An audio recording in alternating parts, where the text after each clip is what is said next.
Welcome, dear listener.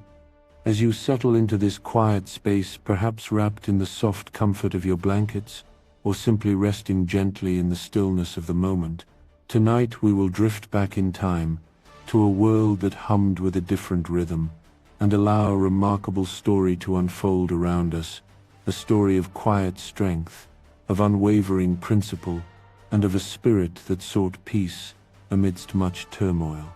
It is a story designed not to excite, but to soothe, to gently carry you away on currents of calm reflection, guiding you toward a deep and peaceful rest. Our journey begins very softly on the western coast of India, a land bathed in the warmth of a tropical sun, where the air often carries the faint scent of the sea and distant spices. Here in the town of Porbandar, a place of gentle historical significance, nestled within a region of archipelagos, a soul destined for a unique path entered the world. The year was 1869, and the date the 2nd of October. This was the birth of Mohandas Karamchand Gandhi, a name that would in time whisper across continents and inspire countless hearts. Imagine, if you will, the gentle sounds of that coastal town, the distant lull of waves, the soft murmurs of daily life, all contributing to the quiet tapestry of his earliest days. His family was one of substance and quiet standing. His father, Karamchand Gandhi, was a respected local politician, serving as the chief minister of Porbandar state. His mother, Mohandas Gandhi, was a woman of profound and quiet faith, her devotion to Vaishnavite Hinduism a deep well from which she drew strength and solace. She was known for her extended periods of fasting, a practice born of inner conviction and a quiet communion with the divine. These were not dramatic displays, but rather a testament to her deep spiritual commitment, a subtle yet powerful influence that would leave an indelible mark on her young son. The very air in their home was imbued with a sense of quiet reverence, a gentle rhythm of spiritual practice and moral uprightness. And yet, despite this devout foundation, the Gandhi household also embraced a remarkable sense of liberality. It was a home where the doors were always open, where individuals of different faiths and philosophies were welcomed with quiet grace and respectful acceptance. Jains, Muslims, and Hindus of various denominations would cross their threshold, engaging in gentle conversations, sharing meals, and experiencing a harmony that was perhaps unusual for the time. This atmosphere of open-hearted acceptance meant that young Mohandas grew up exposed to a rich tapestry of beliefs, a gentle mingling of perspectives that would profoundly shape his understanding of humanity. He would later reflect that, in his childhood, he felt no fixed allegiance to any single faith, but rather a quiet curiosity about them all, a testament to the broad-minded spirit nurtured within his family. His mother's quiet resolve left a particularly strong impression. He recalled, with a sense of deep admiration, her vow during the rainy season not to eat until the good weather returned, a quiet act of spiritual discipline that spoke volumes of her inner strength. Gandhi deeply revered his mother's saint-like devotion, observing her quiet fasts and her unwavering commitment to her spiritual path.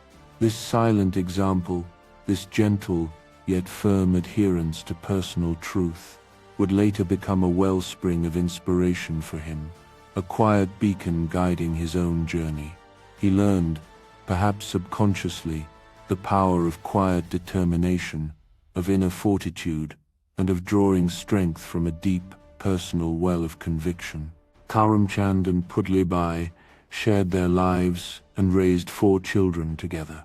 There was Laxmidas, Raliaben, Karsandas, and of course, Mohandas. His mother, observing him in his early years, described Mohandas as a restless child, prone to playing and exploring, his youthful energy perhaps a quiet echo of the vibrant world around him. He himself would later write of a childhood marked by a great fear of the dark, a common childhood apprehension, alongside a quiet paranoia of thieves, of fleeting shadows that might be ghosts, and of the silent, slithering presence of snakes. These were the quiet anxieties that sometimes accompany the vivid imagination of a young boy, casting fleeting shadows across the otherwise sunny landscape of his early years. As the years gently passed, young Mohandas began his formal education. At the age of 9 he started school in Rajkot, a town near his home, where his days were filled with the quiet study of arithmetic, geography and history. The rhythm of school life, the gentle hum of lessons, began to shape his mind. Then at 11, he entered high school, also in Rajkot.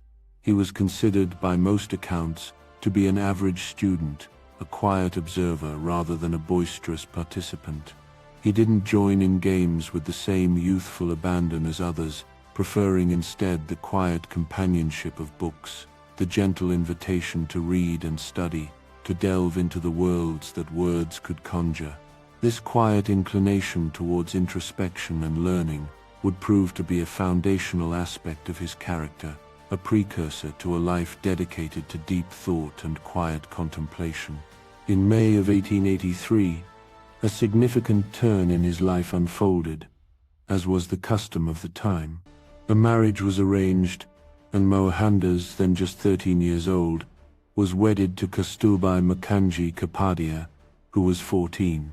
Though joined in matrimony, tradition gently dictated that they live apart until they were a little older, allowing their young lives to continue their separate courses for a while longer. Gandhi would later confess, with a quiet honesty, to often harboring lustful thoughts about her, a natural expression of youthful longing, and a quiet anticipation of the life they would eventually share. This early union, rooted in tradition, was a quiet beginning to a profound and complex partnership that would span many decades and weather many storms. Life, as it often does, brought its share of quiet sorrow and profound lessons. In 1885, Gandhi's father, Karamchand, fell ill. It was a night of quiet vigil, Mohandas gently tending to his father, but in a moment of youthful distraction, perhaps drawn by the quiet yearning for his young wife, he slipped away to spend a brief time with her. Upon his return, the quiet household was transformed by a profound despair. His father had passed away.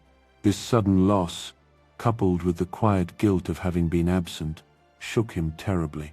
He felt, deeply and quietly, that he had let his father down, that he had failed in his duty as a son when he was most needed. This poignant event, a quiet tragedy in the unfolding narrative of his life, became one of those pivotal moments that would subtly, yet profoundly, change his outlook. From that point onward, a quiet resolve settled within him, a deeper sense of duty and responsibility to his family and to all those around him. This quiet shift laid a groundwork for a life of profound service. Together, Mohandas and Kasturbai would go on to have 5 children, a quiet testament to their enduring union. However, their first child, a tender life, tragically passed away just a few days after birth, leaving the young couple steeped in a quiet, profound grief.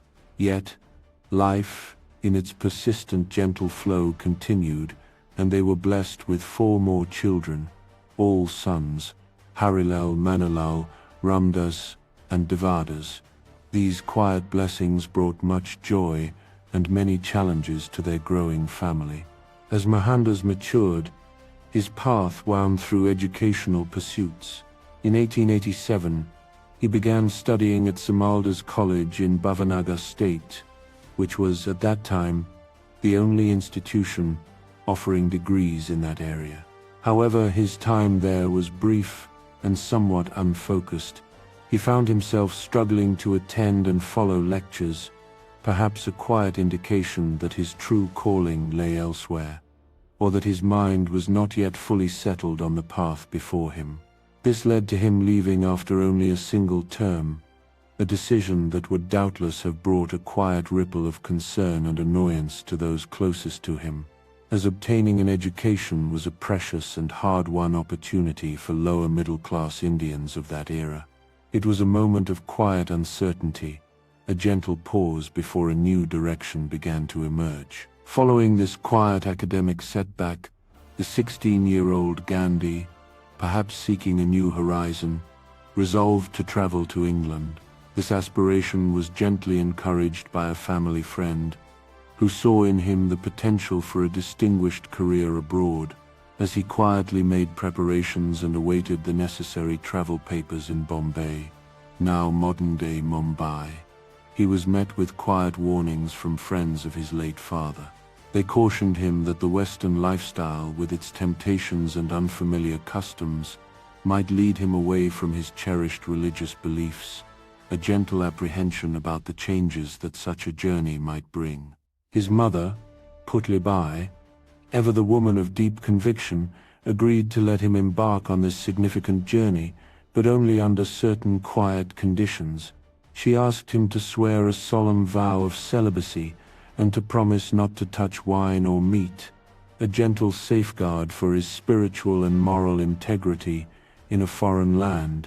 Mohandas, with his characteristic quiet commitment, accepted these terms. However, this decision did not find favor with all members of the Madhbaniya caste, to which his family belonged.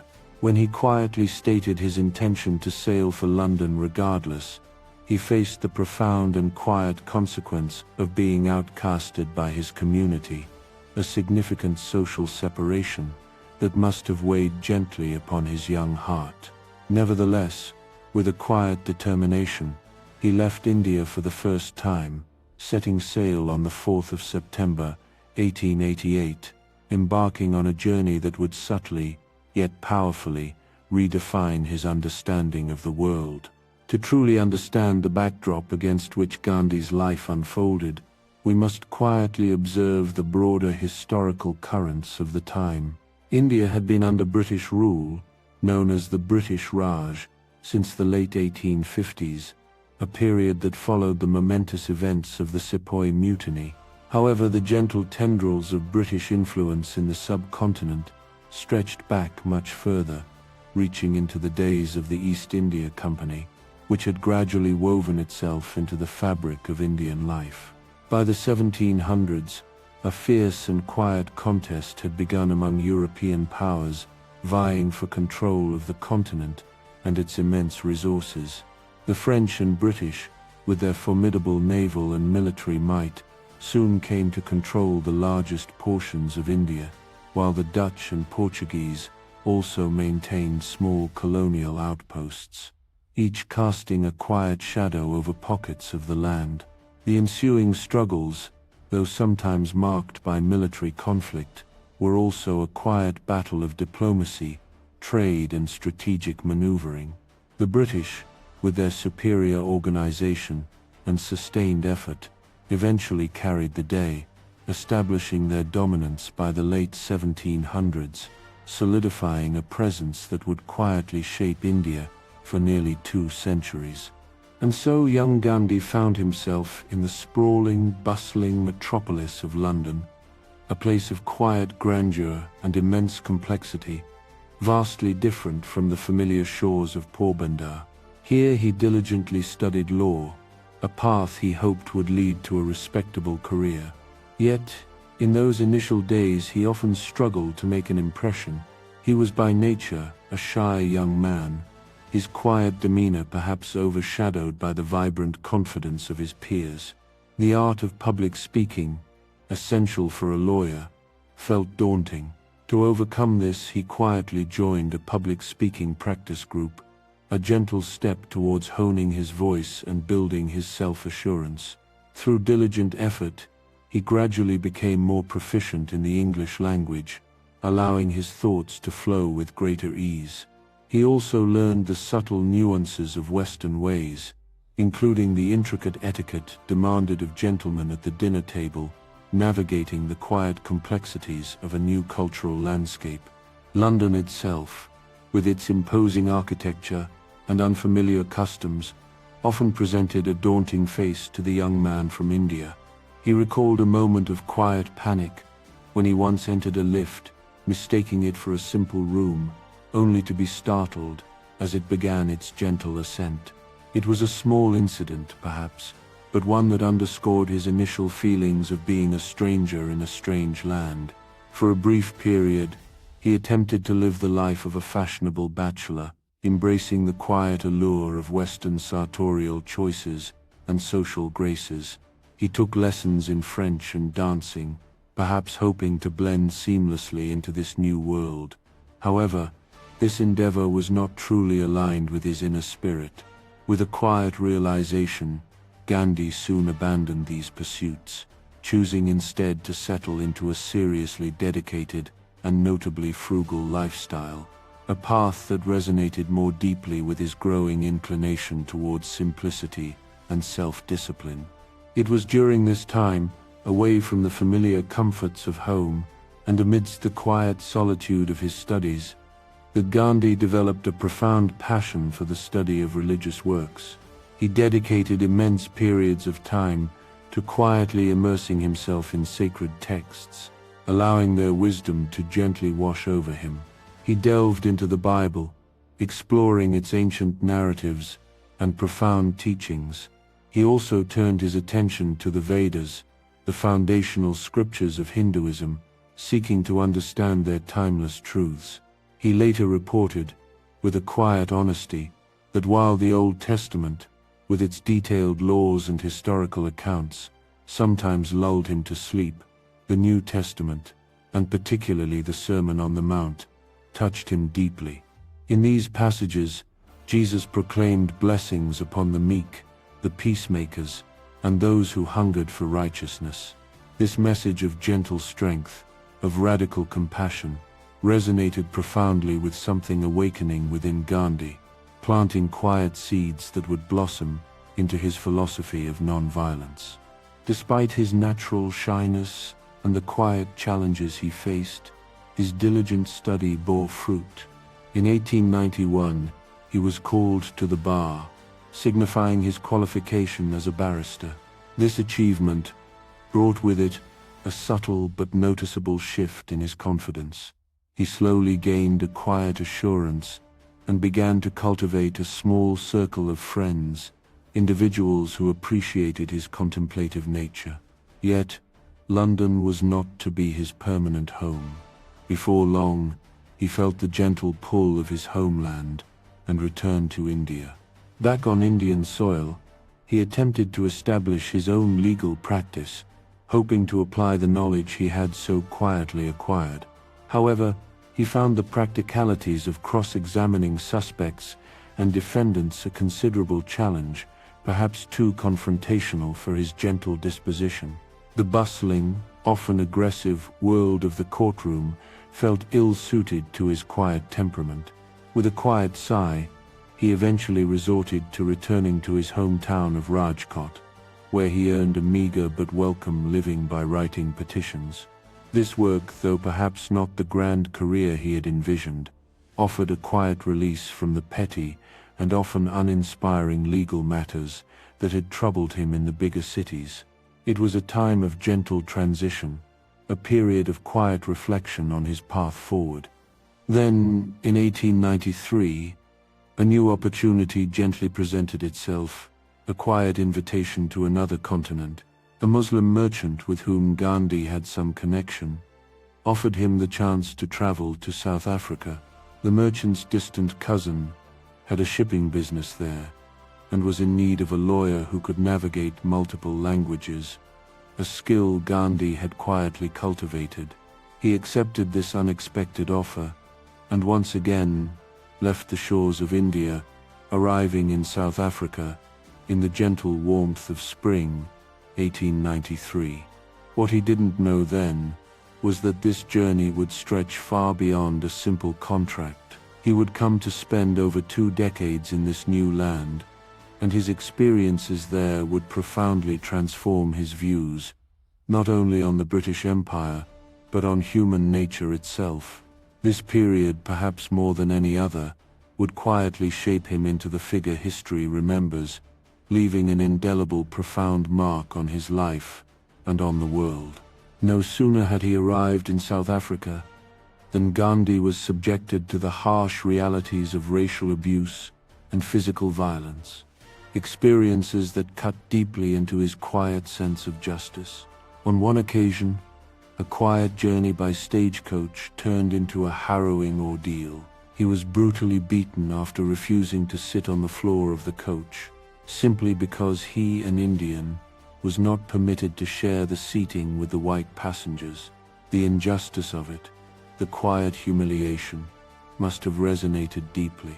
Another incident, perhaps the most notorious and deeply formative, occurred on the 7th of June, 1893. Gandhi had purchased a first-class ticket for a train journey. Yet, despite his rightful ticket, he was forcefully thrown off the train after refusing to leave his seat for a third-class carriage, simply because of the color of his skin. Imagine him, dear listener, sitting alone on the chilly platform all night, the quiet hum of the night broken only by the gentle sounds of distant trains. In that profound solitude, he reflected deeply on the indignity of his treatment and the systemic discrimination faced by his countrymen. He had always considered himself primarily a British citizen, with his Indian identity a secondary thought, a quiet loyalty to the empire. But in that long, dark night, questions began to stir, quiet doubts about this perception. A quiet fire of resolve began to burn within him. He pledged to himself, in the stillness of that platform, that this experience would not be one from which he would run. Instead, he would make it the quiet, unwavering basis of a lifelong fight against racism and discrimination, transforming personal suffering into a powerful collective stand for justice. The British Empire, at its very core, presented an ideological contradiction, a gentle paradox of power and principle. As Arthur Wellesley once quietly observed regarding British rule in India, "If we lose our character for truth and good faith, we have but little to stand upon in this country." This sentiment, a quiet acknowledgement of moral responsibility, was later expanded upon by more liberal British politicians. They gently argued that the British had a duty to educate indigenous people, to lift them out of poverty, and to ultimately grant them the status of free and equal citizens within the vast expanse of the empire. These were noble ideals, quietly spoken. However, their success depended entirely on the individuals in charge of the respective colonies. Far too often, the quiet ideals were overshadowed by the harsh realities of racism and the oppression of native peoples and minorities, becoming a commonplace and deeply troubling aspect of colonial administration. Among all the British colonies, South Africa stood out as by far the most divided and hostile, a place where both African and Indian people faced an exceptionally challenging existence, living under a constant, quiet burden of injustice. As Gandhi prepared to return home in 1894, his initial contract concluded, a new development quietly stirred his resolve to stay.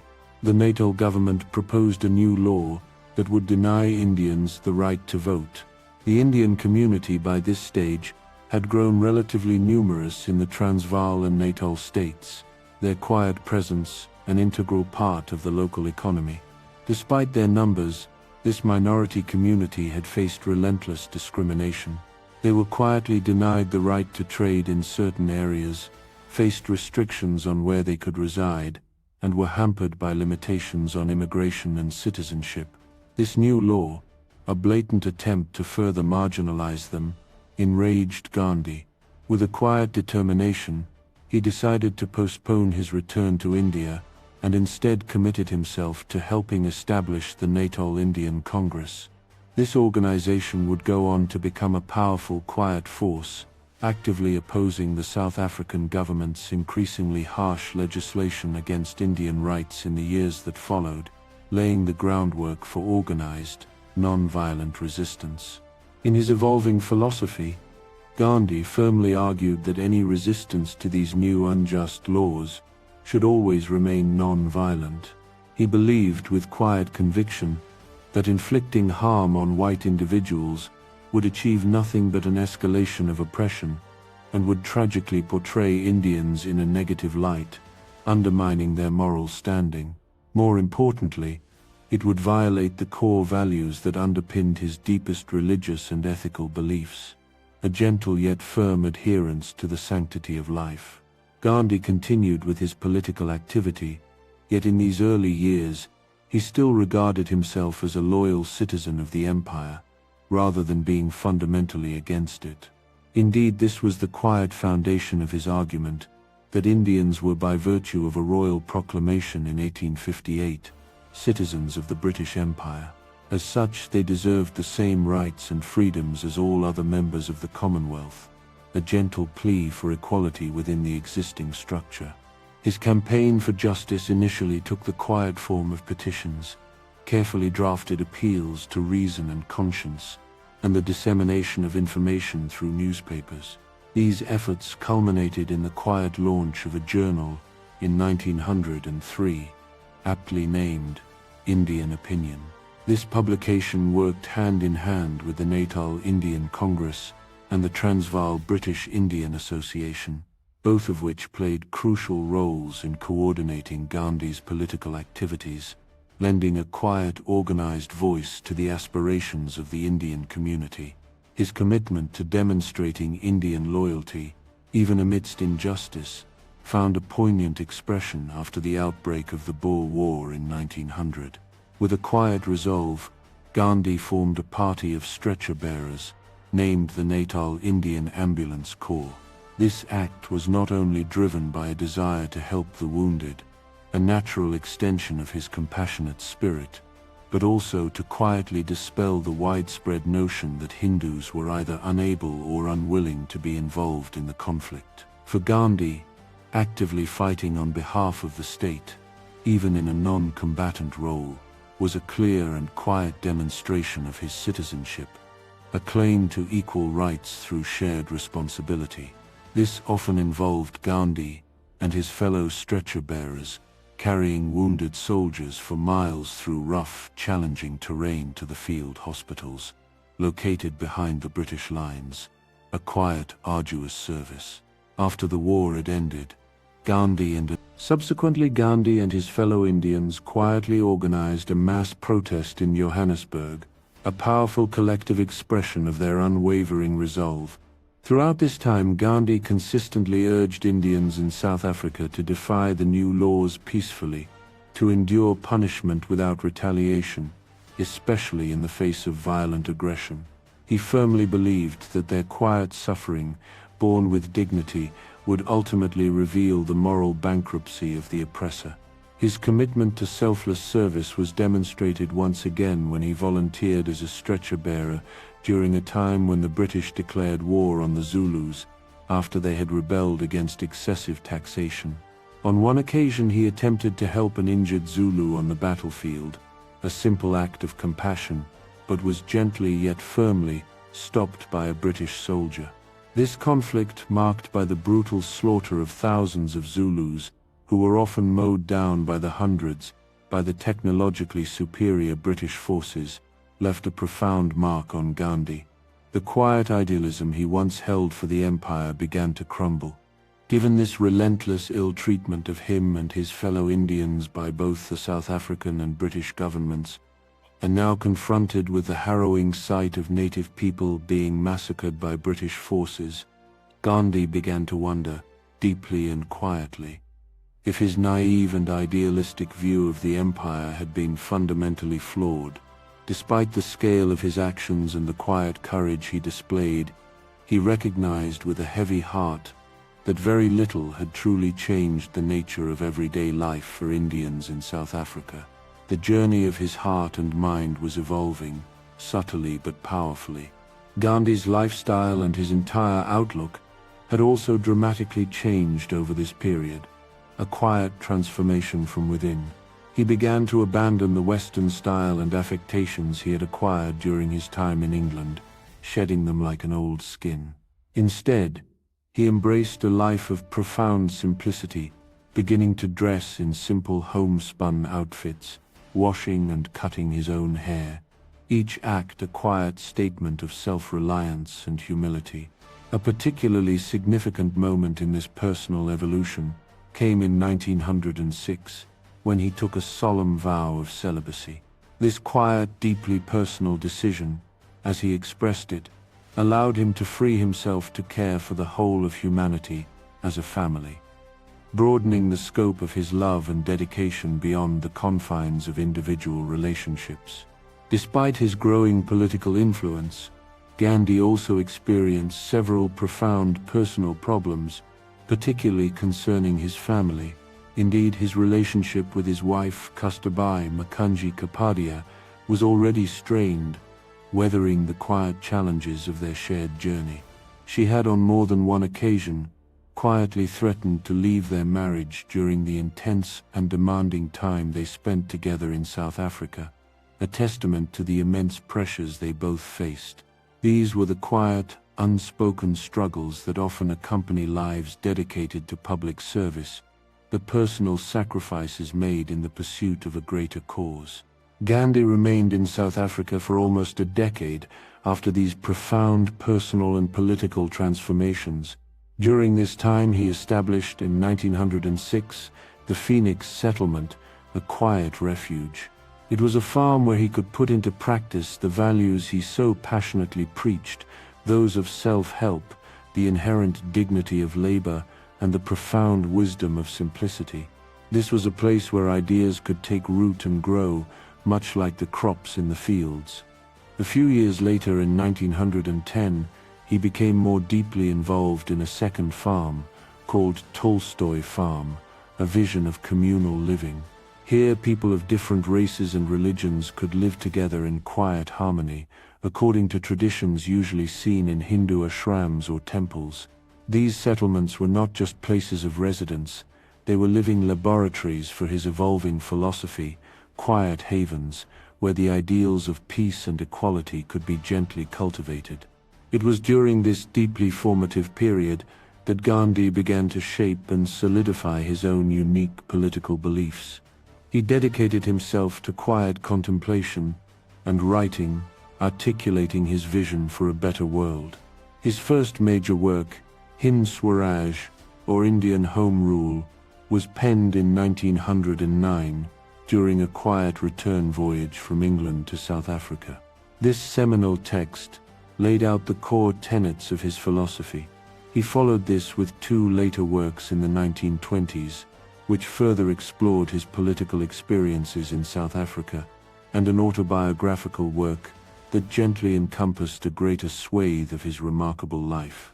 Gandhi's political thought, as articulated in these works, was developed with quiet depth and centered on two key principles, satya and ahimsa, referring to truth and non-violence respectively.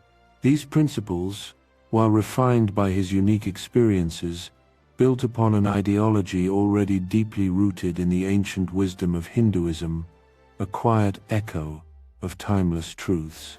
Gandhi believed, with unwavering conviction, that truth was the guiding principle of human life.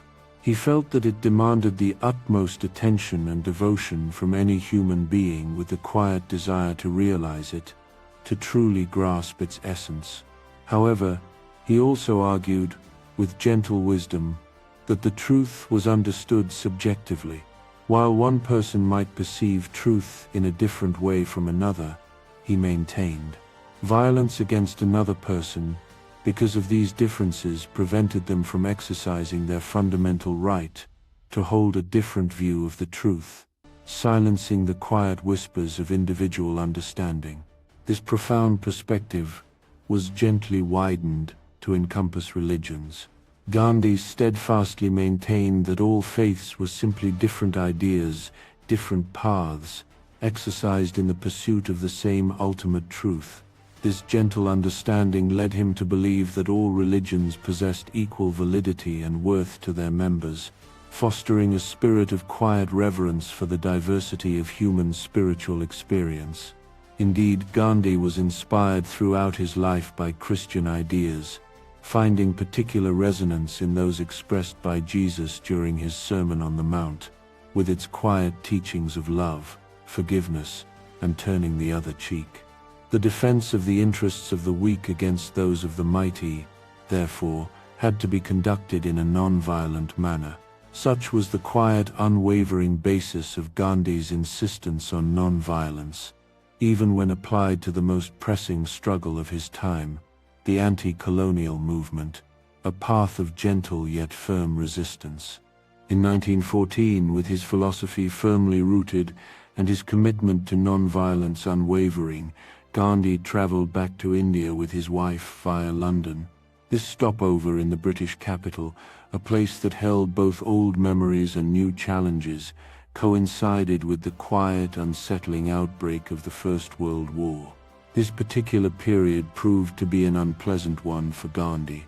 He was plagued with illness and a profound exhaustion, the cumulative toll of his intense years of struggle in South Africa weighing heavily on him. Yet, even amidst his personal discomfort, he put his time to quiet good use, demonstrating his unyielding spirit. He formed an Indian Ambulance Corps in London, a gentle extension of his commitment to service, enabling Indian residents to continue their program of non-violent advocacy for empowerment and recognition, even in the heart of the empire. Once Gandhi had finally returned home to India, the land he considered his spiritual home, he joined the Indian National Congress, an organization dedicated to India's freedom, and embarked on extensive travels throughout the country. This gentle pilgrimage allowed him to reacquaint himself deeply with the myriad issues the nation now faced, especially the quiet suffering and systemic poverty of India's poor, whose plight resonated deeply with his compassionate spirit. Upon his return, Gandhi was met with a mixture of quiet curiosity and some confusion. His wardrobe, with its simple homespun attire, and his unassuming style were seen by many as strange, even unmodern, a stark contrast to the prevailing Western influences. Some remained quietly unconvinced of his vision for a rural, loosely governed country, a model he passionately promoted, finding it perhaps too idealistic or impractical for the challenges of the modern world.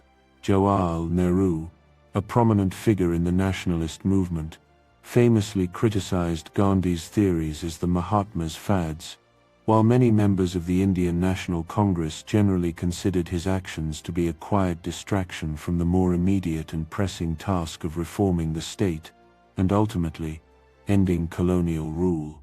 Despite these quiet reservations, Gandhi's dedication to the plight of the marginalized soon bore fruit.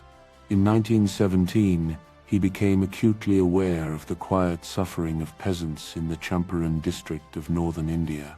The local authorities there had cruelly forced them to grow indigo, a cash crop, at the expense of their own sustenance. As a result, they became desperately short of food to eat and to sell, leaving them unable to pay their rent. Their lives were caught in a quiet, relentless vise of poverty and exploitation. With a quiet, unwavering resolve, Gandhi led a campaign of non-violent protest and non-cooperation against the authorities, a gentle yet firm stand against injustice. Through his steadfast commitment, he won significant concessions, which finally allowed the peasants in Champaran to once again grow their own food crops, bringing a quiet sense of relief and justice to their lives. The very same system of satyagraha, or peaceful protest, which had proven so effective in Champaran, was gently deployed again by Gandhi in a series of movements aimed at securing the status and livelihood of farmers in the Kaira district, another area facing quiet hardship. He also used this method in a bid to secure fairer wages for cotton mill workers in Ahmedabad between 1917 and 1919, standing with them in their quiet struggle for dignity. Indeed, the remarkable success of these local-level satyagraha campaigns, these quiet victories of principle over power, had profoundly inspired Gandhi. he began to envision applying these same principles of non-violent resistance on a wider national scale, directly challenging the colonial government.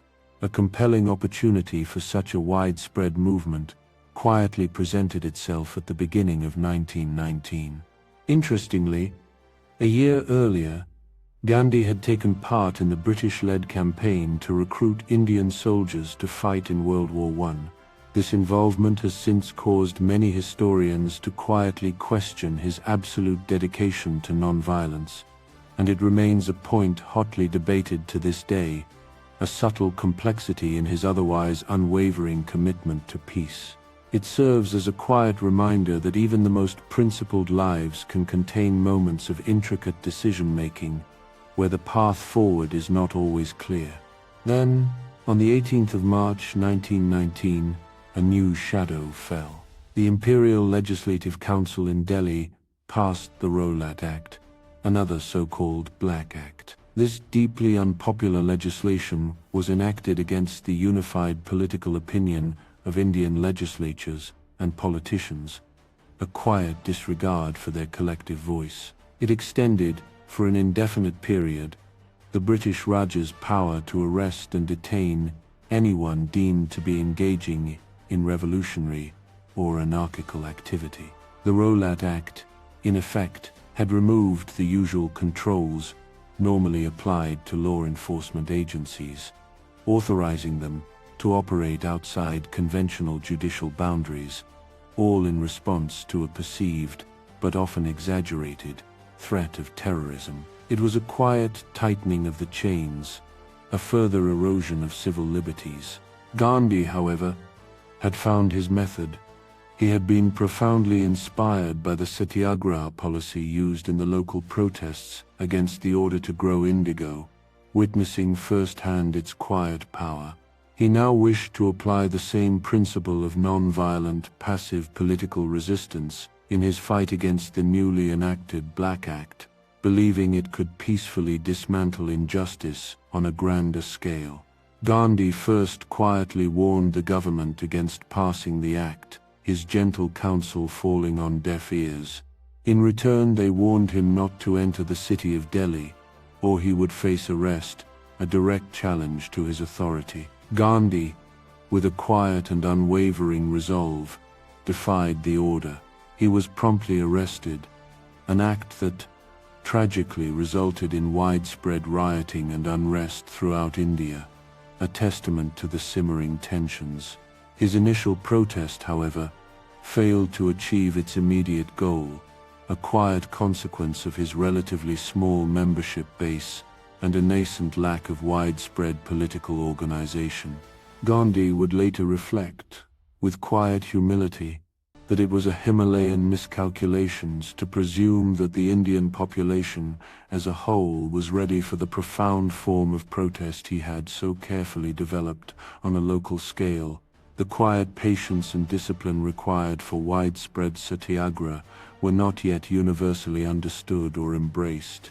His position was further subtly undermined by the fact that the Indian National Congress, the broader political body, had neither officially sanctioned nor actively backed his specific program of peaceful protest, highlighting the quiet divisions even within the independence movement itself. Just 4 days after Gandhi's arrest, a profound tragedy unfolded, a dark stain on the landscape of India's history. Hundreds of Indians, seeking community and a quiet expression of their grievances, gathered in a park in Amritsar, despite public meetings being strictly forbidden. Unbeknownst to many, a contingent of Empire troops, under the stern command of Colonel Reginald Dyer, quietly entered the park. Without warning, they opened fire on the unarmed crowd, a brutal and indiscriminate act that killed hundreds of people, including innocent women and children. In the ensuing panic, many people, in a desperate attempt to escape the hail of bullets, tragically threw themselves down a well within the park, their quiet cries swallowed by the chaos. The Jallianwala Bagh massacre of 1919, as it became known, severely damaged Britain's reputation, not only in India, but around the world, exposing the raw brutality of colonial rule. This horrific event did nothing but harden the resolve of Indians to gain their independence, transforming quiet resentment into a burning desire for freedom. The massacre became one of the key events, a silent turning point in weakening Britain's influence in India. Gandhi, deeply affected by this atrocity, soon began to push more vehemently than ever for India's freedom, his voice now carrying the quiet weight of immense national sorrow and indignation. By the autumn of 1920, a profound shift had taken place. Gandhi was quietly becoming the dominant figure on the Indian political stage, his moral authority and unwavering commitment resonating deeply with the masses. With a quiet yet powerful determination, he remodeled the Indian National Congress, transforming it into a more effective political organization, consciously building greater grassroots support in small towns and villages, extending its reach to the quiet corners of the country. He was now utterly determined to push for an end to the British Raj, which he had come to call satanic, a term reflecting his profound disillusionment, particularly after the massacre of 1919. In line with his preference for non-compliance, Gandhi issued a quiet but powerful call. He urged a widespread boycott of British-made goods, advocating for economic self-reliance as a means of resistance. He also called for the rejection of any new laws or instructions from the government, including a boycott of councils, courts, offices, and schools, gently urging Indians to withdraw their cooperation from the machinery of the Raj. This non-cooperation campaign found widespread support across the country, a quiet swell of collective defiance, and raised the very real possibility of an end to foreign rule. It also led inevitably to the arrests of thousands of protesters, individuals who were happy to quietly defy unjust laws and risk imprisonment for the cause of freedom. By February 1922, the movement seemed to be riding the crest of a powerful, quiet wave, its momentum undeniable. But then, a tragic outbreak of violence in the remote village of Charichara occurred. In response, Gandhi, with a quiet yet firm conviction, made the difficult decision to call off the entire program of mass civil disobedience. This move came as a heavy blow to many of his ardent followers, who feared that his self-imposed restraints and scruples could render the nationalist struggle ineffective, questioning the quiet wisdom of his pause. Gandhi, however, believed deeply that the principle of protest and non-violence was rooted in the premise that satyagraha was not only the most effective form of political protest, but also a profound process through which Indians would achieve moral renewal, a quiet strengthening of their inner spirit. In addition to this, Gandhi argued, with quiet conviction, that the Raj was sustained solely on the imperfections of Indians themselves, implying that their cooperation, even passive, fueled its power. Therefore, for the regime to fall, his countrymen and women simply had to withhold their support for the colonial government, a simple yet revolutionary act of quiet detachment. Between 1920 and 1922, Gandhi led another satyagraha against the British government, his quiet defiance unwavering. As a result, he was once again arrested on the 22nd of March, 1922, and sentenced to 6 years in prison. Yet, his time behind bars was cut short. He was released early, after serving less than 2 years, to undergo an appendix operation, a quiet respite forced by health. After a period of recovery and regaining his strength, Gandhi, with his characteristic quiet resolve, restarted his campaign of non-compliance, his spirit unbroken. During his period of imprisonment, the Congress Party, the political vehicle for independence, had quietly split into two distinct factions, one which favored continued political engagement within the existing system, and another which opposed it, advocating for complete non-cooperation. Beyond these political divisions, more profound and troubling fissures began to emerge between the country's Hindu and Muslim populations. These growing divides, initially subtle, would later lead to an irrevocable split, resulting in far-reaching and tragic consequences throughout the country, casting a quiet shadow over the aspirations for a united India. Gandhi, with a quiet urgency, sought to heal these burgeoning divisions, first by employing reason and persuasion, patiently appealing to the shared humanity of all. When these gentle efforts proved insufficient, he undertook a profound act of personal sacrifice, a 3-week fast, a quiet, internal struggle, designed to re-establish the ideal of non-violent protest and to appeal to the conscience of the warring communities.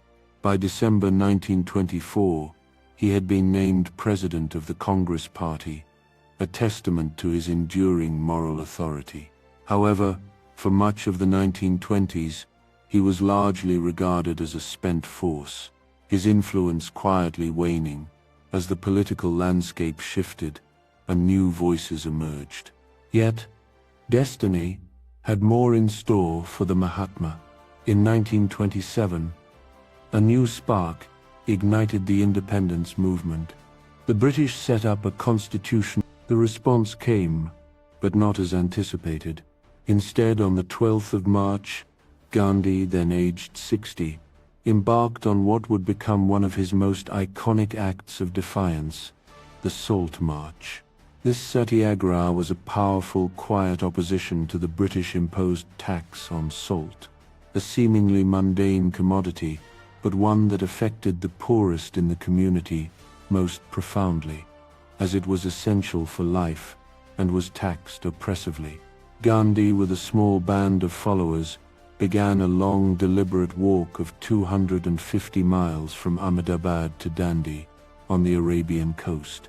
Along the way, he stopped off at villages, his quiet presence drawing crowds, his words gently stirring support and gathering more followers, transforming a simple march into a powerful movement.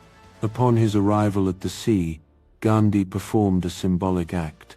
He simply picked up handfuls of salt from the earth, technically producing salt, and in doing so quietly broke the law. He continued this simple yet revolutionary act for the next 2 months, his peaceful defiance unwavering. Gandhi was eventually arrested, an expected outcome, but his arrest, along with thousands of his followers, only served to recruit even more to his quiet campaign for justice. By the end of the year, some 60,000 people had been jailed for taking part in this remarkable movement, their collective quiet resistance echoing across the nation. The Salt March was instrumental in demonstrating the profound significance of Gandhi to the nationalist movement in India. It provided a highly popular form of peaceful protest that appealed to a vast cross-section of the wider population, unifying them in a shared cause. It also worked powerfully against the British, who were roundly condemned around the world for their harsh use of force against unarmed and peaceful protesters, exposing the quiet brutality underlying their rule. Public opinion in Britain had changed markedly since the early 20th century. There was a growing, quiet sympathy for India's aspirations.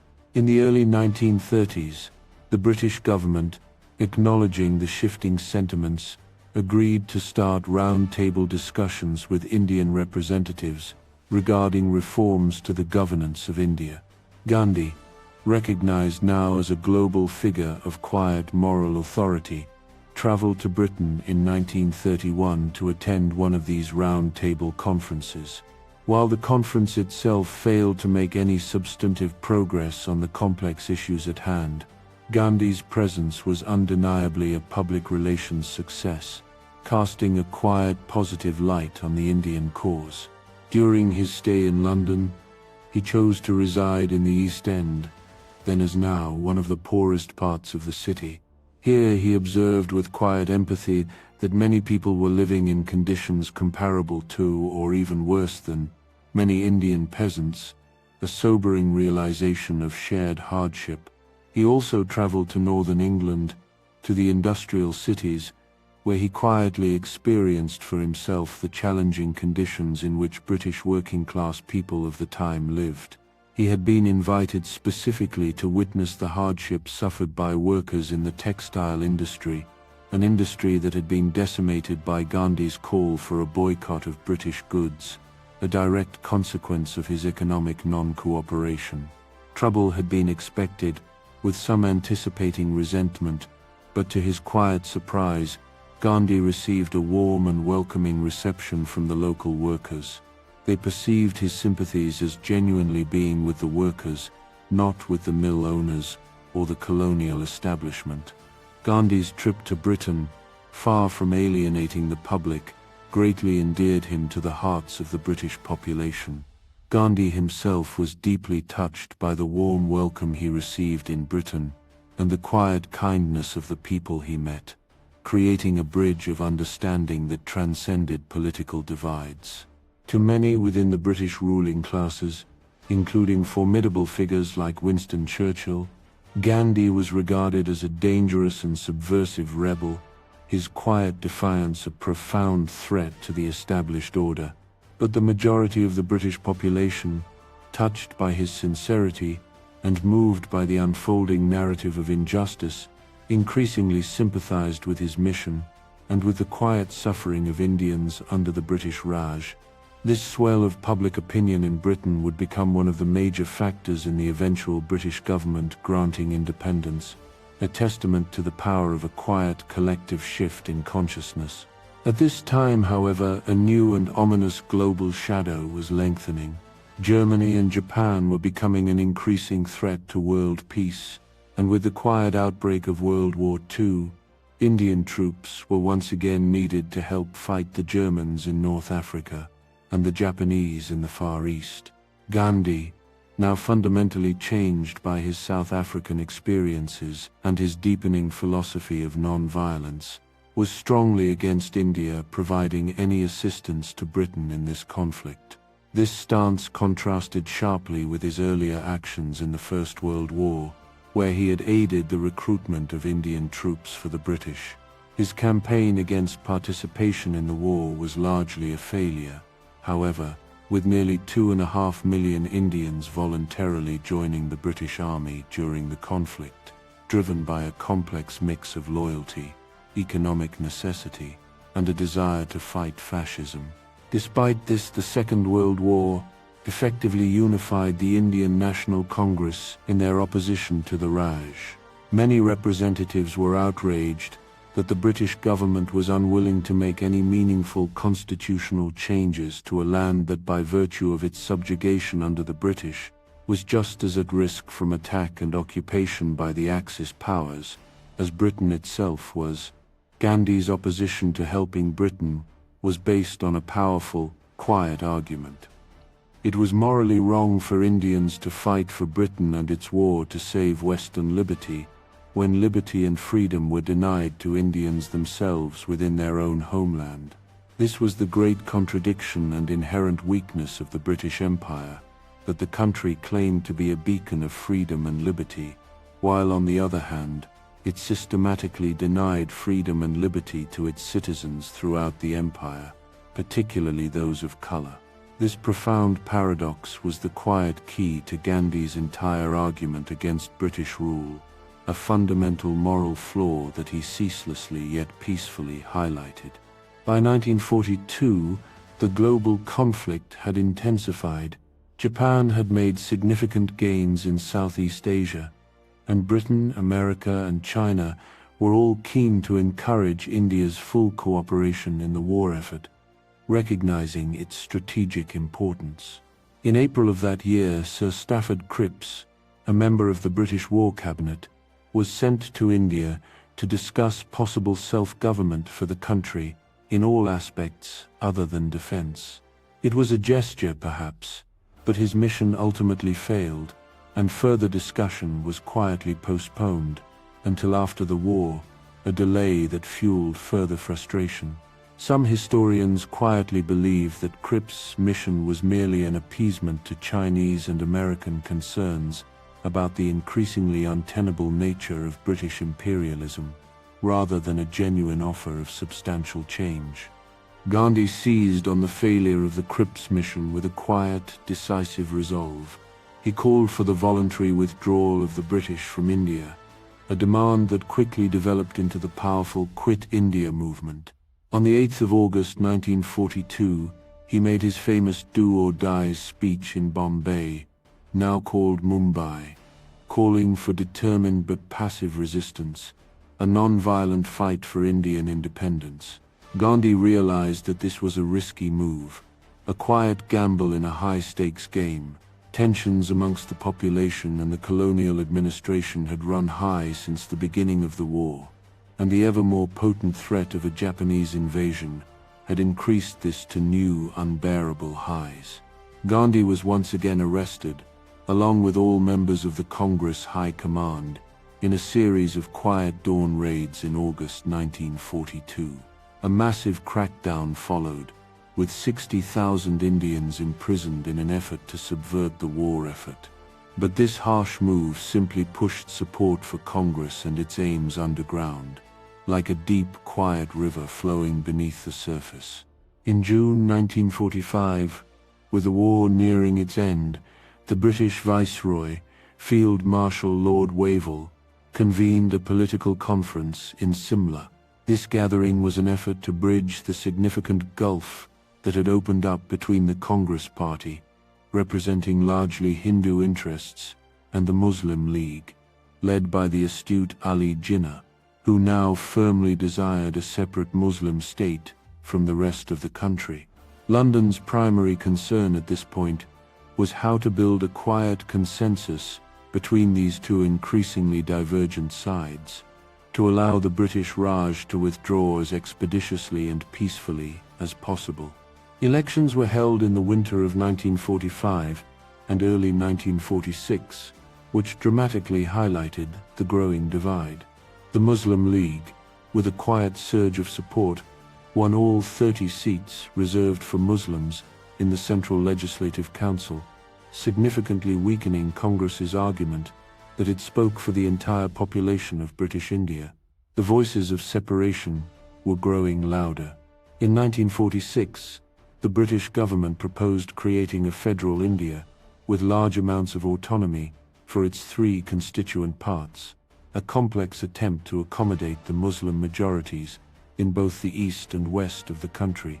However, Nehru, representing Congress, declared that no future parliament could be bound by such a prearranged plan, seeing it as too restrictive.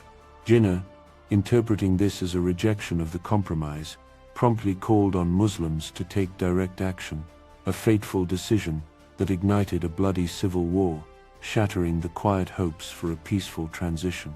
After the conflict broke out, Gandhi, with a quiet, profound despair at the violence, swore he would not eat until the fighting stopped. His fast, a deeply personal and spiritual act, was a powerful plea for peace. Over the coming days, the violence did indeed die down, and the fast was deemed another success, a testament to his moral authority. However, this strenuous ordeal also damaged Gandhi's health considerably, leaving him physically weakened but spiritually resolute. It was during this period of immense mental and physical strife that Gandhi also appeared to quietly doubt his own emotional and spiritual devotion. In a controversial practice, he engaged in sleeping naked with his young female aides, a deeply personal and private test of his ability to control desire and maintain his vow of celibacy, seeking ultimate detachment in the face of widespread chaos. The escalating violence which had developed between communities in India caused Gandhi much mental as well as physical strife, a quiet torment for his soul. It demonstrated a profound and tragic abandonment of his core values of Swaraj, which emphasized religious and social tolerance, and a quiet willingness to commune with others, regardless of their differences. Gandhi also viewed Indian national identity as separate from religion, arguing, with quiet conviction, that nationhood and faith were not synonymous, that a united India could embrace all faiths. He attempted to use the same tactics he had so successfully deployed in South Africa to bring the two sides together, emphasizing close cooperation and dedicated attention to the issues which affected Muslim populations. This policy, rooted in his deepest ideals, was ultimately unsuccessful, due in part to the powerful, quiet appeal of the idea of an independent Pakistan, a separate homeland.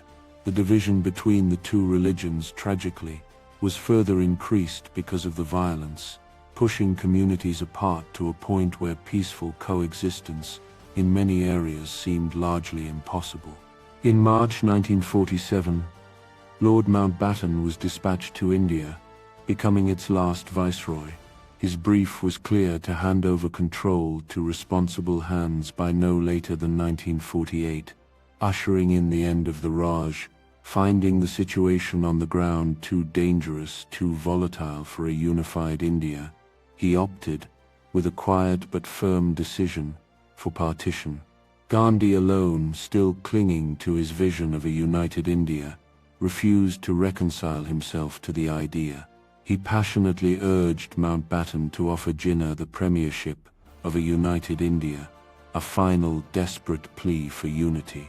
However, this proposal was rejected by Nehru, who could no longer envision a shared future. Britain's Parliament passed the Indian Independence Act in July 1947, sealing the fate of the subcontinent. It ordered the dominions of India and Pakistan to be demarcated by mid-August, a hurried and immensely complex task, and the country's vast assets to be divided within a mere month. The hurried partition, coupled with the simmering tensions and growing hatred between Hindus and Muslims, then caused a mass migration of unprecedented scale and quiet horror.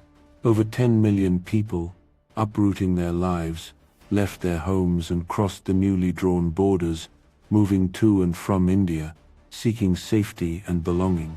In the resulting violence, a quiet tragedy unfolded, claiming the lives of over 1 million people, further intensifying the animosity and deepening the scars between the two religions.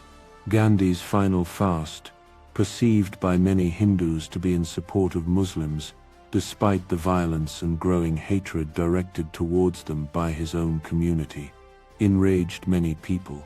They saw Gandhi's actions as a profound betrayal, especially as Pakistan had already started military incursions into India and Kashmir, fueling a quiet fury among those who felt he was compromising their nation's security.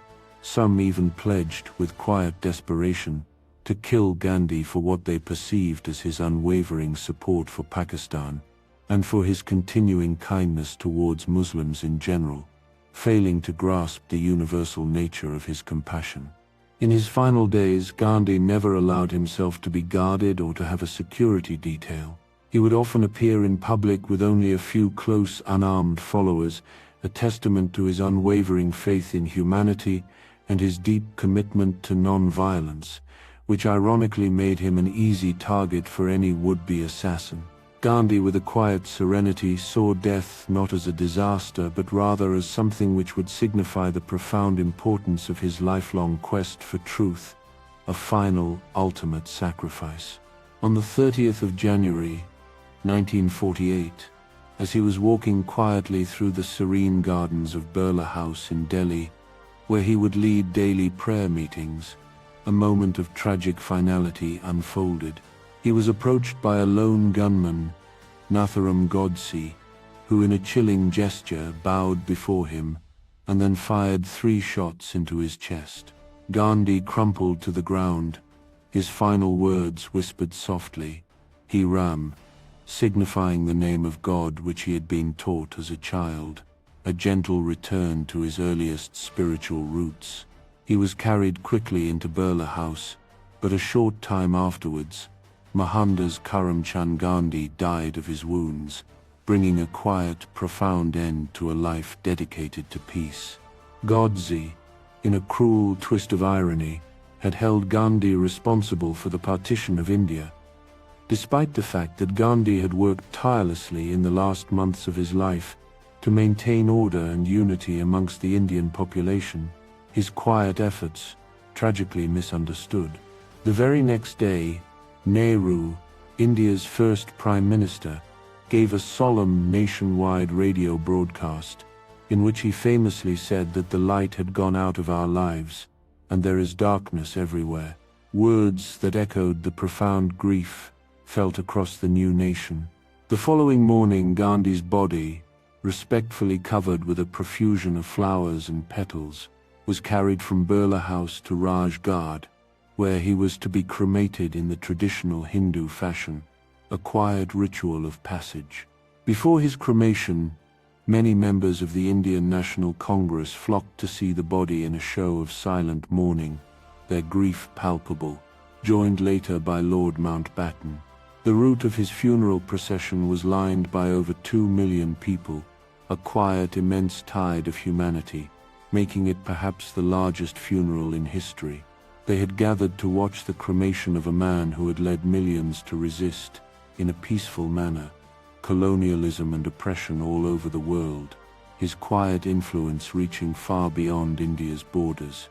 The grief of his passing was widespread throughout the globe, a quiet testament to his universal impact. Albert Einstein, with a quiet sense of wonder, famously said of him, "Generations to come will scarce believe that such a one as this ever in flesh and blood walked upon this earth," a profound recognition of his unique spirit. In India, Gandhi's death had wide reverberations, and he was soon quietly crowned the unofficial father of the new Indian nation, seen as a central protagonist in the nationalist movement, and a key communicator and mediator between the diverse Indian population and the departing colonial officials. Gandhi indeed encouraged massive support for the nationalist movement, and worked tirelessly to try to promote his cherished values of peaceful protest and engagement amongst an angered and tense population. However, this latter aspect of his program, the widespread adoption of his deep philosophical commitment to non-violence, was perhaps markedly less successful. Recent research has quietly suggested that in practice, very few actually shared the exact same ideals as Gandhi, and were often willing to participate in peaceful protests only when it suited their own ends, a pragmatic approach rather than a purely principled one. Far from the deep values of cooperation, peace and compromise, which Gandhi sought to instill in his countrymen and the nationalist movement. The British government, apart from a few individuals who quietly backed Gandhi's moral stance, generally considered him to be a tricky lawyer with a propensity for masking nationalism in a softer, less threatening religious cloak. A perception that perhaps underestimated the depth of his convictions. He did, however, gain genuine and widespread support from many members of the British public during his visit to the UK in the 1930s. Touched by his sincerity and compassion, the undeniable fact that Gandhi was able to advance the independence movement whilst continually putting himself at significant personal danger, and seldom if ever encouraging violence, does pay quiet testimony to his genuine commitment to the values he wished to make the norm. Indeed, his unwavering commitment to this profound form of political activism played a fundamental and tragic role in his death, a final sacrifice for his beliefs. Modern scholarship has offered a more critical, yet still respectful, quiet look at Gandhi's legacy. It is argued that aside from his towering status as an influential nationalist, he perhaps failed to engage politically with sufficient depth with the quiet issues which affected the most socio-economically disadvantaged in India. This, coupled with what some perceive as his profoundly outdated view of the modern state, with its emphasis on local, self-sufficient communities, may have in turn set the newly independent India onto a path incorporating ideas that proved impractical in administrating a complex modern state. On a personal level, he was undoubtedly a difficult husband and father, grappling with the immense demands of his public life and his deeply held personal principles. While his marriage eventually matured into a happy and committed one, tensions quietly existed between Kasturbai Mukherjee Kapadia and Gandhi for a number of years after they had been married, navigating the complexities of their shared life and his evolving path. Gandhi's eldest son Harilal notably rebelled against his father's ideals, seeking his own path, a quiet echo of the universal struggles within families. And his profound political influence, while bringing monumental change, also brought much unwanted attention and scrutiny to his wider family, a quiet burden of fame. Ultimately, Gandhi, instead of being solely remembered as the architect of the new India, is perhaps better and more accurately remembered as a towering figure in the anti-colonial movement, a beacon of peace, and a relentless advocate for cohesion in a program that was necessarily divided